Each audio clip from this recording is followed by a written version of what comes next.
Here's a summary of some of the latest developments in Gaza and the West Bank, and we'll also share some reportage highlights from the Electronic Intifada's contributors there. Israel is tightening the noose around Palestinians by forcibly transferring them into an increasingly narrow area no more than 10% of the Gaza Strip.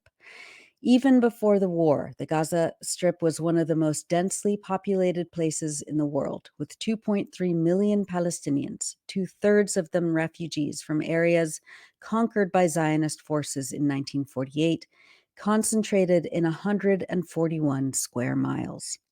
Since October, 2% of Gaza's population has been killed, injured, or gone missing, but nearly everyone has been displaced, many multiple times.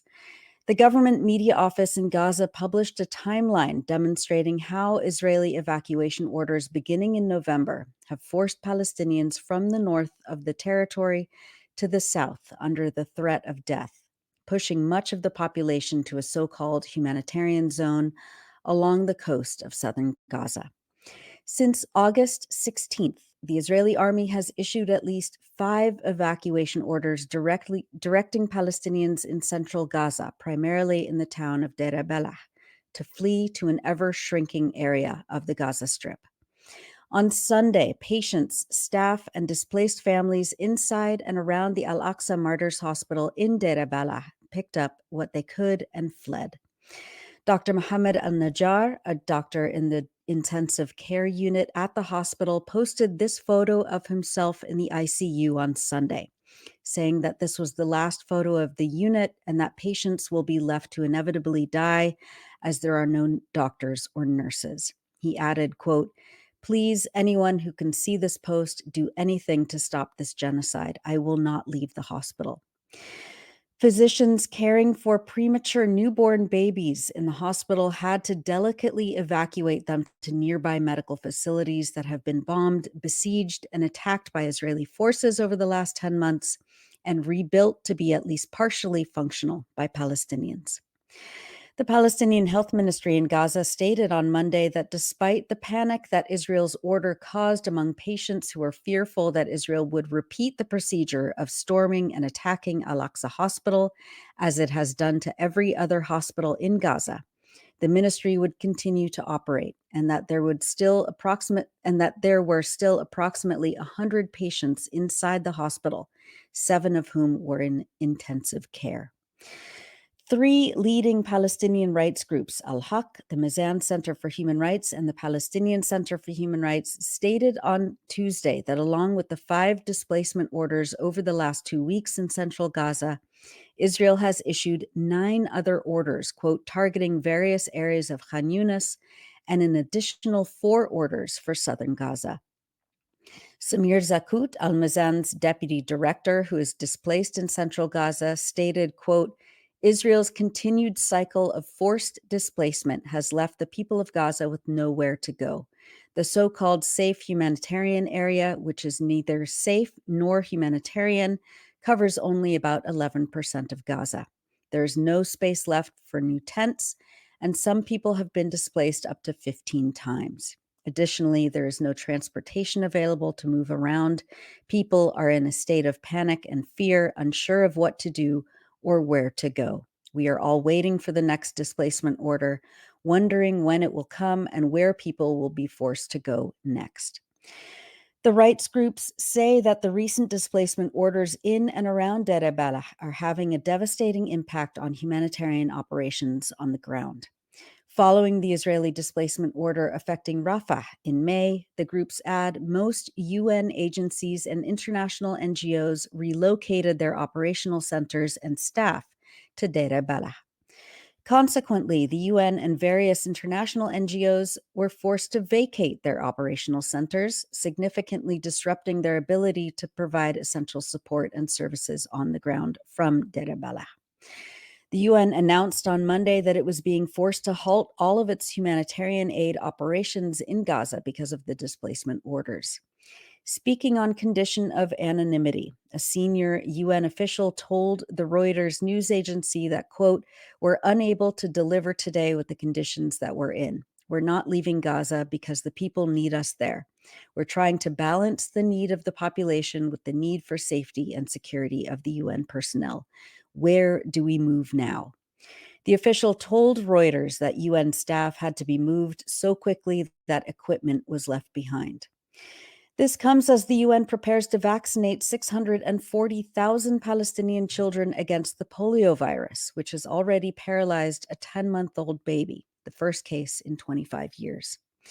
The aforementioned Palestinian human rights groups say that, quote, over 1 million children are at risk of contracting polio. The delay in the vaccination campaign due to Israel's displacement orders highlights a trend of weaponizing previously eradicated, highly infectious diseases as a tool of genocide.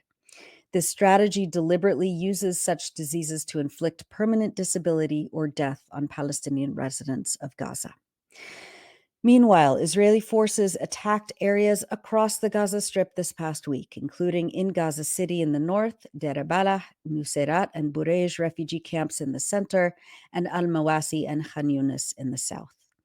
Early this morning, Israeli forces also attacked the Jabalia refugee camp in the north, targeting homes while people were sleeping.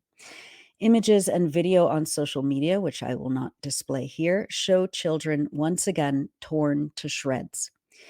During and since Sunday's displacement orders on Deir al-Balah, Israeli airstrikes, tanks, and armed drones have continuously attacked people in the city. Our contributor Abu Bakr Abed said on Tuesday that along with airstrikes, Israeli tanks and bulldozers have been destroying and demolishing homes in the eastern part of the city for days. Due to the ongoing military operations, about 85% of the water wells in Deir al-Balah are non-functional, according to the UN, making it harder for people to meet their basic needs. This past week, Abu Bakr wrote a piece for the Electronic Intifada about the killing of a teenager by an Israeli sniper in February. I'll read from that now. Quote, 𝐓𝐡𝐞 𝐄𝐥𝐿 𝐈𝐧𝐭𝐫𝐿 had just turned 18 years old. He always dressed well in jeans and jackets, and he dreamed of going to university to study mechatronics.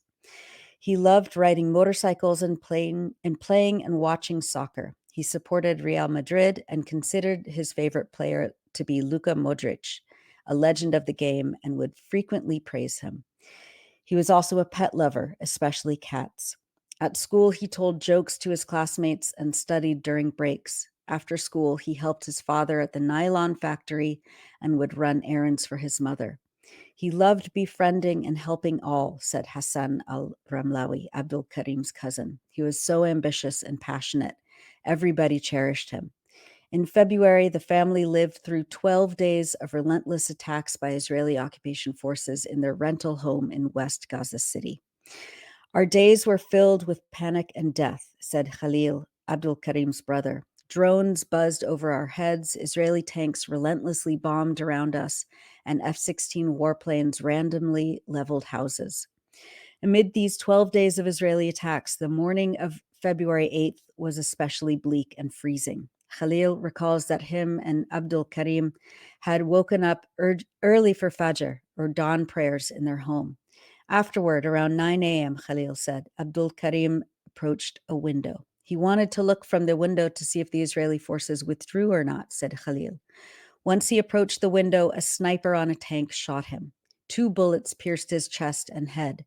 As he was taking his final breaths, he raised his finger and pointed to me to tell me not to come over. Khalil took cover from the sniper's bullets, but the sniper kept firing. The sniper was shooting him for fun, he said. There was like a blood fountain around him.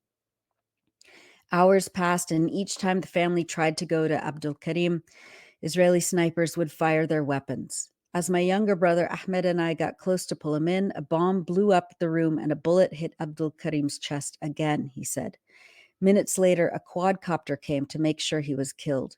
Even though he was clearly dead, the quadcopter shot his corpse nonstop.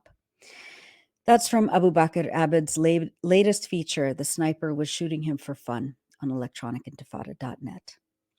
Israel has killed at least 3 more journalists this week in Gaza. The Gaza government media office stated on Tuesday that reporter Ali Naif Taima was killed on Tuesday in an airstrike on Al-Mawasi, west of Khan Yunis.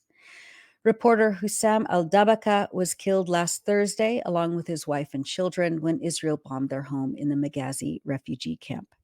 And early this morning, Israel killed journalist Mohammed Abrabo in a bombing of a residential building in Nuseirat camp in the central Gaza Strip. More than 170 Palestinian journalists have been killed by Israel since October. Human Rights Watch published a report this week documenting the systematic torture and abuse of Palestinian healthcare workers in Gaza since October. According to the group, released doctors, nurses, and paramedics described to Human Rights Watch their mistreatment in Israeli custody, including humiliation, beatings, forced stress positions, prolonged cuffing and blindfolding, and denial of medical care.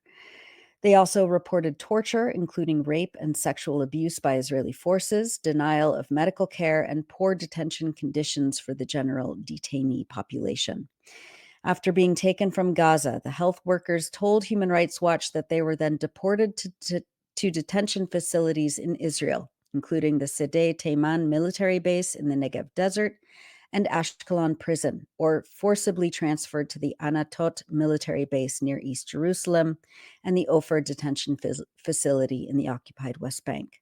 Quote, all said that they were stripped, beaten, and blindfolded and handcuffed for many weeks on end and pressured to confess to being members of the Hamas movement with various threats of indefinite detention, rape, and killing their families in Gaza.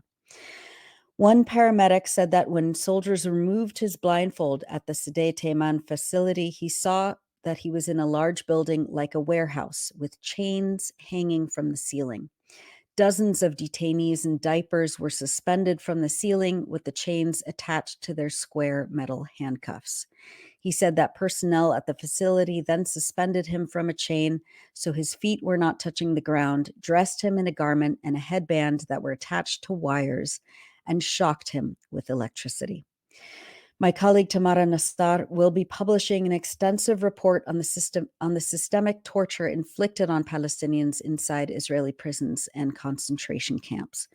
Please look out for that this week on electronicintifada.net.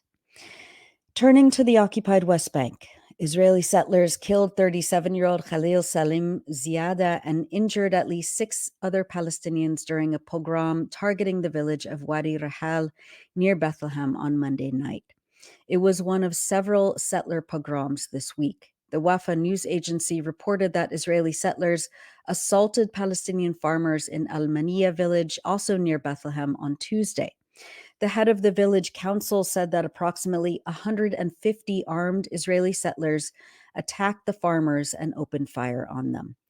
Later on in the evening, a Palestinian man was injured in an attack by Israeli settlers south of Nablus. Wafa news agency says that settlers pelted Palestinian cars with stones close to a checkpoint, hitting a man in the head. On Monday, Israeli forces using an armed drone struck a house and killed 5 Palestinians, including 2 children, in the Nur Shams refugee camp near Tulkarem. And in the pre-dawn hours of this morning, the Israeli army launched a wide-scale military offensive across the northern West Bank, targeting areas of resistance in Jenin, Tubas, and Tulkarem. As of this report, at least 10 Palestinians have been reported killed since the raids began early on Wednesday. Wafa news agency reports that Palestinian fighters were assassinated in Jenin and 2 others were killed and several others were injured following a drone strike by Israeli occupation forces on the Fara'a refugee camp south of Tubas. Israeli forces have been preventing ambulances from accessing wounded people and obstructing rescue operations. The Palestine Red Crescent Society stated earlier today that Israeli forces also detained medical teams in Fara'a camp and prevented them from using communication devices. They also fired shots inside the medical point and assaulted the director of the Tubas Emergency Center, the medical group stated. And in Jenin, the Jenin Governmental Hospital was blocked by Israeli soldiers, preventing medical teams and ambulances from entering and or leaving the hospital. And finally, we wanted to bring you some images and videos from journalists and others in Gaza that highlight the resilience, joy, and determination of the Palestinian people. Journalist Hossam Shabat, who is still reporting from the north of Gaza, posted this video of an initiative he's part of to build and distribute small carts to sell food or other essentials in order for people to support their families.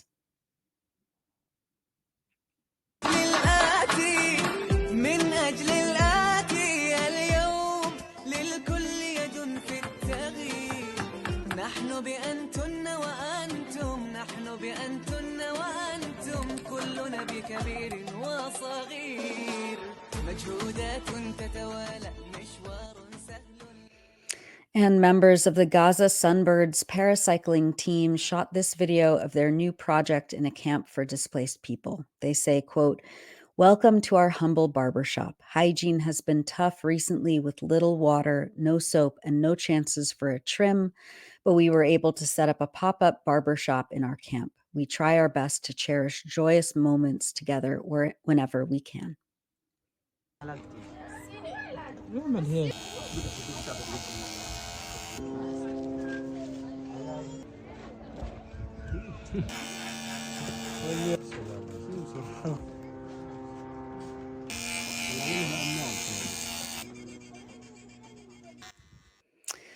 And that's it for the news roundup. As always, go to electronicintifada.net for much more, especially to read our new features by our brave writers in Gaza.